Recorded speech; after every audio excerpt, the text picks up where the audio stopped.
Espace TV. Espace TV, le journal de 13h.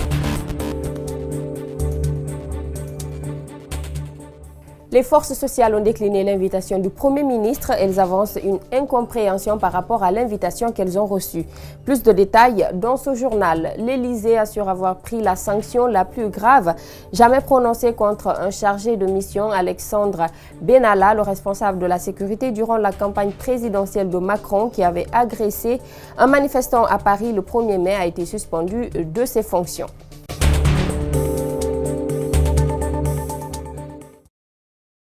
Bonsoir à tous et bienvenue dans cette édition d'information. Les forces sociales n'ont pas pris part le mercredi à la rencontre entre l'intercentrale syndicale CNTG-USTG et le Premier ministre, raison évoquée par Ahmed Sékou Traoré, activiste du mouvement. Une confusion dans le courrier qui leur a été adressé, certes une erreur. Cependant, les forces sociales ne désarment toujours pas et comptent mettre pression sur le gouvernement afin qu'il revienne sur sa décision. Le retour à 8 000 francs, le prix du carburant. Fatou Kébé, Mamadou Souma pour plus de détails. L'invitation n'était pas officielle, disent-elles. Les forces sociales voulaient une précision dans la lettre reçue.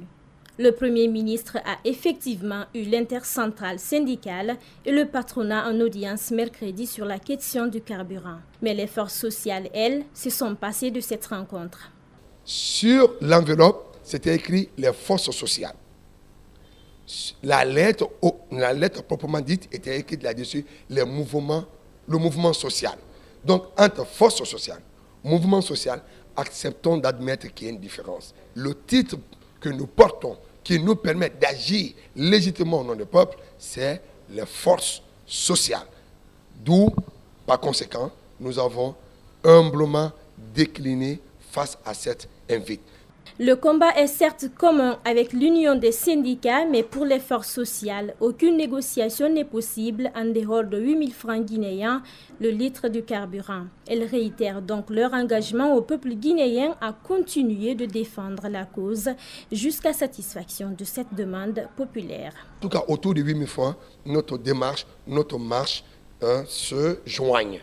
Alors, au-delà de ça, ils ont des revendications autres que ce qui est le point 8 000 francs, alors nous ne pouvons pas déclarer toute association ou tout assemblage par rapport à d'autres points. Mais sur le point 8 000 francs le carburant, nous sommes ensemble.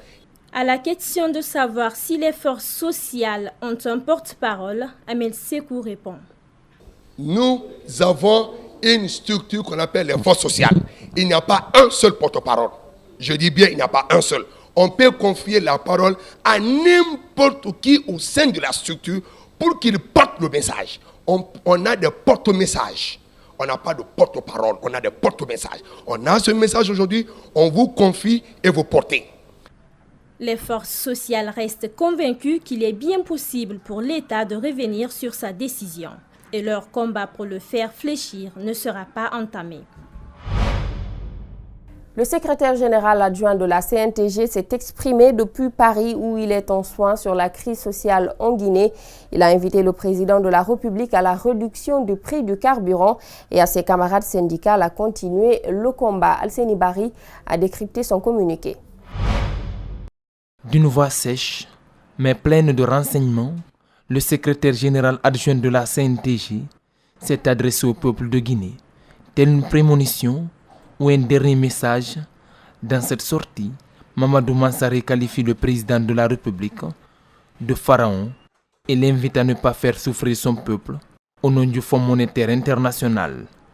J'ai vu la misère des populations quand je suis rentré. Nous ne pouvons pas tenir, monsieur le pharaon, le ventre vide. Vous voulez sacrifier ce peuple pour votre ambition personnelle. Ce peuple ne pourra pas encore tenir les exigences du Fonds monétaire pendant ces mois d'août et septembre si difficiles. Vous le savez aussi.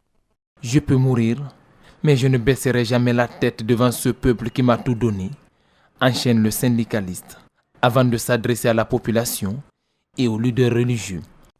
Peuple de Guinée, debout contre la vie chère, ne vous laissez pas tromper par vos propres fils. Religieux de Guinée, nous voulons la paix et l'unité nationale. Nous sommes contre personne. pas contre le pèlerinage.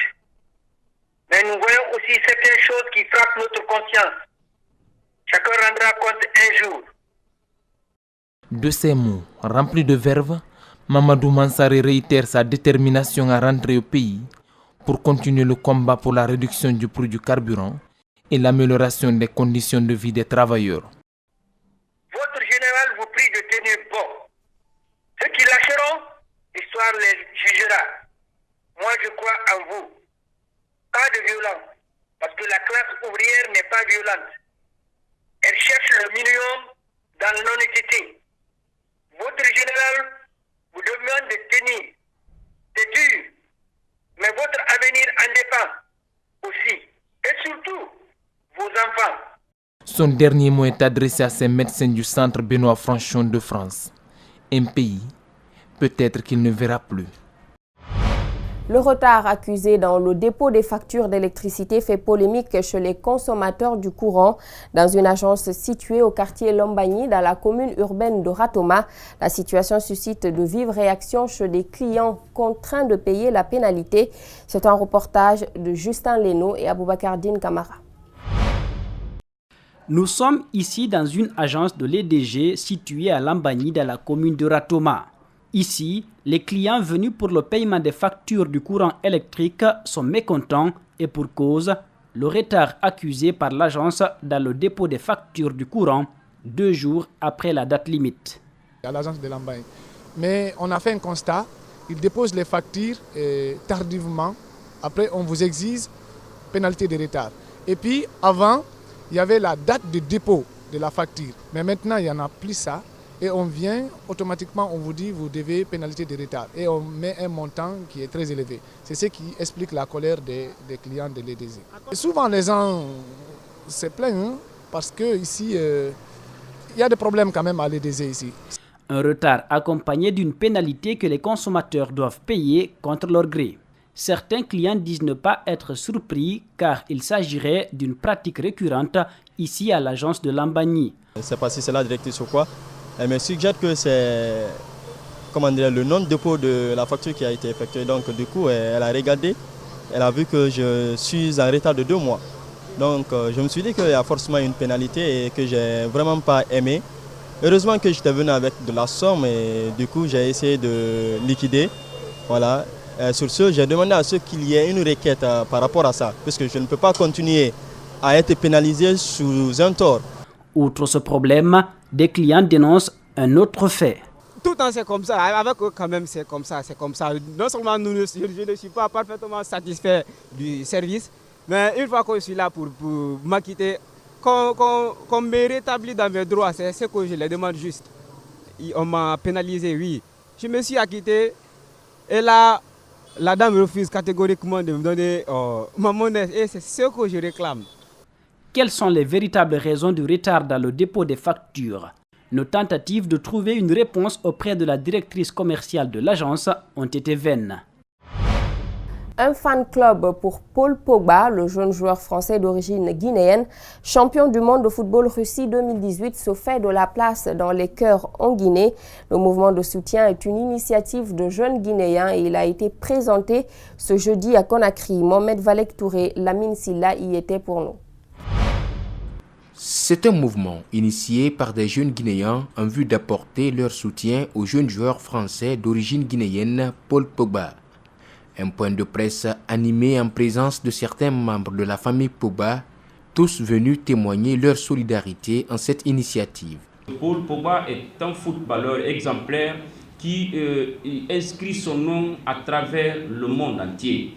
Alors, nous avons prévu la construction notamment d'un centre de formation de football, parce que voilà des infrastructures qui nous manquent dans ce pays. Nous lui demanderons également, comme l'a dit Madame la DGA du CCFG, de soutenir certains jeunes, les initiatives de jeunesse dans notre pays. Le Guinéen ou la jeunesse que nous sommes, nous avons plein de projets, mais il n'est pas facile de concrétiser nos imaginations, nos conceptions. Paul Pogba, un jeune joueur français qui s'est distingué lors du mondial Russie 2018 avec un but à la finale contre la Croatie.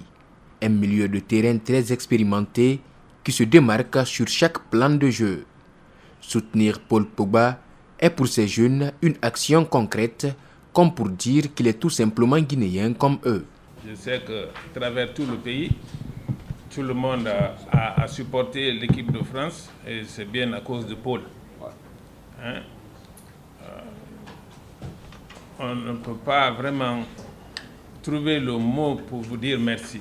L'État directement ne peut pas appuyer parce que l'État ou le gouvernement ne peut pas faire tout, mais que Paul soit un mécène, qu'il soit un mentor pour certains jeunes Guinéens que nous sommes ici dans cette salle, afin que ces projets soient concrétisés en faveur de cette jeunesse et en faveur de cette nation guinéenne.